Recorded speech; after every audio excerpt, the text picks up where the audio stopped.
손 의원님은 어떻게 보셨어요? 대통령 변호인단의 그 막무가내식 변호. 박사하고 똑같은 것 같아.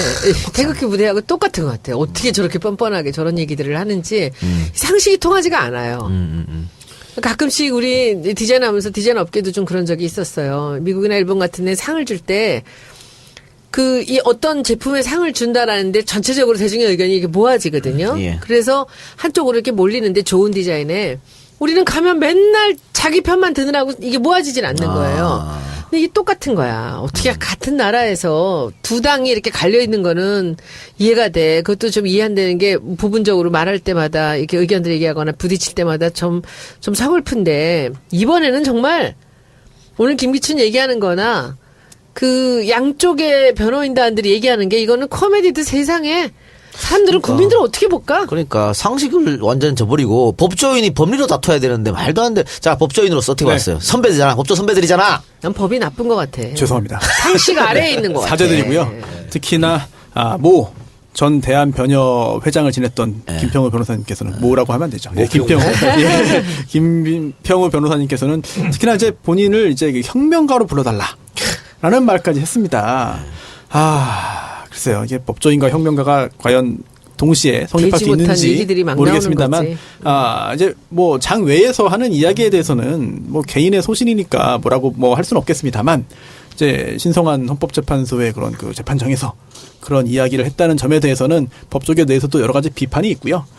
특히나 막말을 통해서 이정미 권한대행이 뒷목을 잡게 만들거나 이런 것을 통해서 참 후배들이 헌법재판을 다시 할 때 과연 저런 변론을 그대로 따라한다면 어떻게 되겠느냐.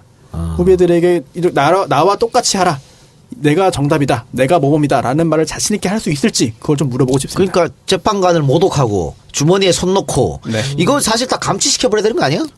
충분히 그렇게 할 수 있죠. 것이죠. 재판장이. 법정 모독죄라는 게 참 무섭잖아요. 근데 이 사람들이 그냥 일부러 그렇게 그걸 바랬을 수도 있어. 그래서 실제로 그 최종 변론 때 이제 그 대통령 측 대리인단이 또 이상한 이야기를 막 하니까 권선동 소추위원이 이제 다른 소추위원 측의 변호사들이 반박을 하려고 했어요. 그러자 권선동 의원이 이제 조용히 해라고 하면서 동작하면서 대응하지 말아라 라고 했는데 그런 거를 미리 다 준비를 했을 것 같습니다. 국회의원 소추위원 측에서도.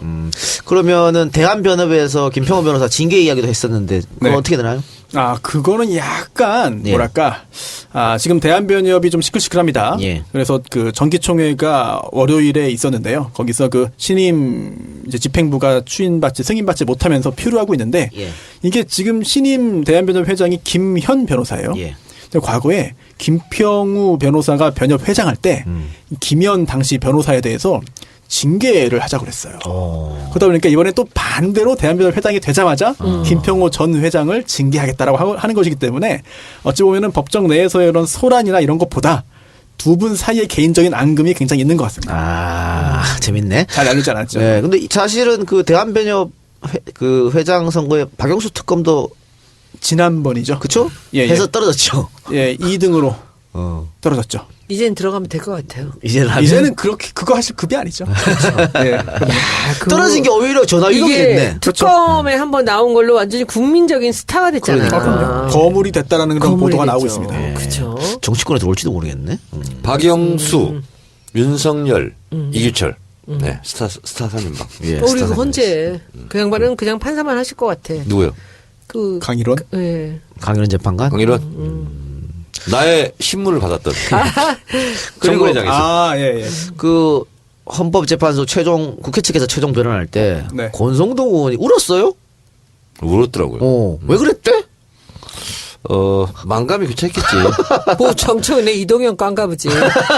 아니 자기는 박근혜 대통령 만들기에 최선을 다한 사람이 왜 이제 와서 눈물 짜? 그렇게 최선을 다한 건 아니야. 그래 MB계야. MB계인데 그래도 어쨌든. 근데 나는 이 대목에서 오늘 이동영 작가한테 칭찬을 좀 하고 싶어요. 왜요 또? 손소 변호사 너무 잘 때려왔어. 그래요? 없었으면 어떡할 뻔했어. 아니 저 없어도 다 잘하시는 거예요. 이 법적인 거 어떡할 뻔했어 이거. 법리는 어쨌든 풍성해졌어. 정청래 의원이 계시니까 뭐 걱정 없어요. 그냥 가만히 있어 칭찬할 때는. 고맙습니다. 그냥. 감사합니다. 알았지? 아니 그래 댓글란에도 이걸 보고 겹경사라고 그래. 뭐요? 내가 조금 아까 칭찬했잖아. 또 칭찬받아. 겹경사는 그거하고 다른 건데. 그래? 하여튼 아니요, 네. 너무 하여튼 너무 뭐, 좋아요. 예. 이런 얘기들을 들을 그렇죠. 수 있으니까 우리 너무 좋습니다. 댓글란에도 손선 변호사 와서 좀 풍성해졌다고 말이 많이 있고 또 하필 아유. 이제 탄핵 전국이고 막 이렇게 헌법 내가 봤을 재판소하고 때 이래서 이 작가 나가고 손수가 그 자리에 앉아라 이렇게 나오면 어떡하지? 그거는 그거 아니고 여보세요. 정청래 나가고 그 자리에 앉아라. 손혜원 나가고 그 자리에 앉아라 몰라도 이 작가 나가고는 말이 안 되지. 그죠? 이건 내가 만드는 거예요. 누가 나가래 누가.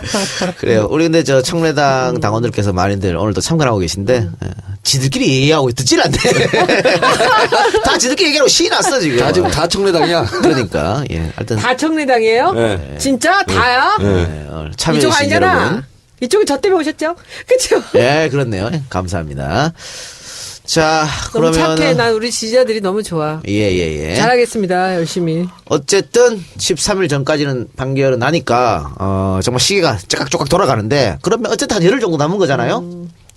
기각이냐 인용이냐 열흘 정도 남았는데 이 사이에 대통령이 스스로 물러나겠다라는 카드는 어때요?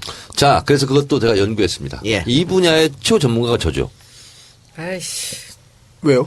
자, 국회법. 몰라. 국회법에 규정이 있는 것이 뭐냐면 탄핵 소추가 발의되잖아요. 예. 그러면 임명권자는 사직서를 수리할 수 없게 돼 있어요.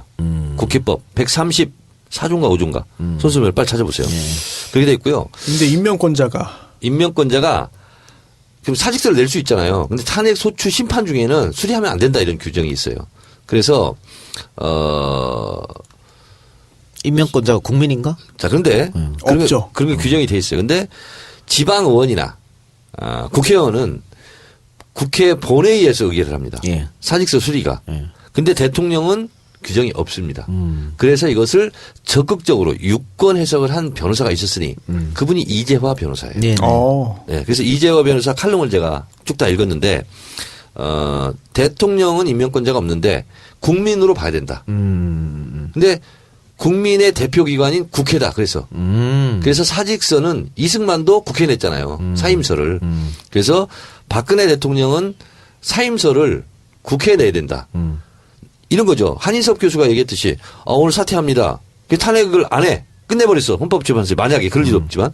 근데 내일 생각하니까 사퇴를 처리합니다. 번복할 방법이 없다는 거예요. 그래서 명시적으로 공문으로 국회에 제출하고 국회에서 의결하는 것. 이승만처럼 그것이 돼야 된다. 그런데 그렇다 할지라도 국회가 의결하면 안 된다. 왜냐하면 다른 공무원의 탄핵 경우에도 탄핵 소추가 진행 중일 때는 수리를 해서는 안 된다. 이런 조항 때문에 따라서 국회 사임서를 제출하는 건 맞지만 국회에서 이것을 의결하면 안 된다. 그래서 헌재에서 판결로서 끝내야 된다. 그런 법리를 막 연구해갖고 박근혜가 막 행동을 안 할 것 같은데. 그렇죠. 자, 손수 변호사 어떻게 네. 생각해요? 하야 하겠습니까? 안 할 것 같은데요. 근데 하야할 방법이 없다니까요. 근데 하야라는 게 사실은 법적인 조치라기보다는 정치적인 거잖아요. 그렇죠. 예. 그렇기 때문에 하야 절차가 법에 없는 거죠. 그렇다면은 나 그만두겠습니다 하면 그만두는 건데 문제는 그런 정치적인 그런 액션을 취한다고 했을 때 지금 진행되고 있는 법률 조치에 어떻게 연결되느냐가 문제잖아요. 예. 법적인 조치에는 다 규정이 있습니다. 절차가 있고 요건이 있고 효과가 있죠. 예. 그런데 정치적으로 대통령이 하야한다는 것은 법적인 조치가 아니라 정치적인 액션이기 때문에 예. 둘 사이에서 잘 접점이 없고 맞지가 않습니다. 그렇기 때문에 하야했을 경우에 탄핵 절차를 그대로 진행하는 것이 마땅하겠는데 예. 하지만 헌법재판소에서도 이런 이야기들이 흘러나옵니다. 만약에 대통령이 하야한다면 아예 각하 의견을 낼 헌법재판관들이 다수 있다. 오호. 예. 그래서 지금 현재 6명 이상이 찬성을 해야만 탄핵이 인용될 수 있는데 파면인데 6명 채우기는 힘들어질 것이다. 왜냐하면 이제 그 재판관들이 뭐 나쁜 의미가 아니라 법조인의 생리적인 특성상 보수적인 판결을 할 수밖에 없고 결정을 할 수밖에 없고 또 헌법재판소에서 지금까지 굉장히 긴 시간 동안 열심히 노력을 해서 결과 내기 직전이지만 사실은 정치적인 해결이 난다고 한다면은 헌법재판소의 법률적인 그런 결정이 나오지 않는 게 맞다. 내지 않는 게 맞다라는 판단을 보수적인 헌법재판관들은 충분히 할 수 있거든요. 하야할 가능성은 높지 않습니다만 만약 하야한다고 한다면 국민들의 여론과는 정반대로 적어도 몇 명의 헌법재판관은 각하 의견을 낼 것 같아요. 그런 분석이 있습니다. 그래요. 근데 뭐 선배 말처럼 그렇게 하기엔 좀 어려울 것 같고 어쨌든 우리는 좀 결과를 기다려봐야 되는데. 손변 나의 예리한 분석에 대해서는 어떻게 생각하세요? 어떤 거요? 조금 아까 그렇게 얘기했잖아. 이재화 변호사님 거 아닙니까? 네. 이재화 변호사. 자기 것처럼 얘기해. 이재화 변호사를 괜히 얘기했네. 인용을 하지 말고 그냥 주석 달지 말고 내가 얘기할 걸.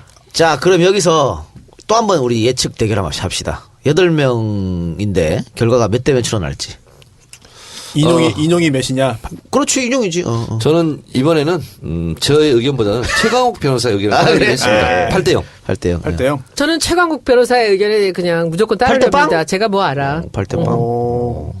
저는 그냥 한두 편은 그래도 사표가 나지 않을까? 저는 7대 1. 7대 1. 8대 1. 나도 8대 빵. 진짜요? 저만 이상하네. 왜 그럴까? 아, 무서워서 일단은 못 찍나?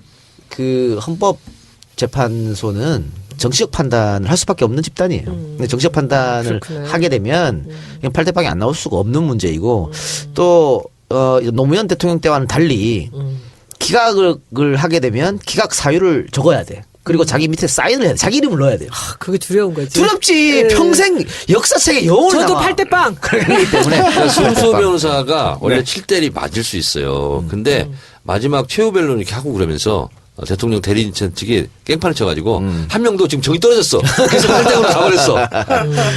그래요. 어쨌든 뭐 6대 2만 나와도 어쨌든 인용이니까. 그럼요. 그런데 8대 0이 왜 중요하냐? 이렇게 압도적으로 해줘야 시비거리가 없어. 그렇죠. 조용해져요. 그렇기 때문에 8대 빵이 중요한 거다. 그렇게 생각합니다.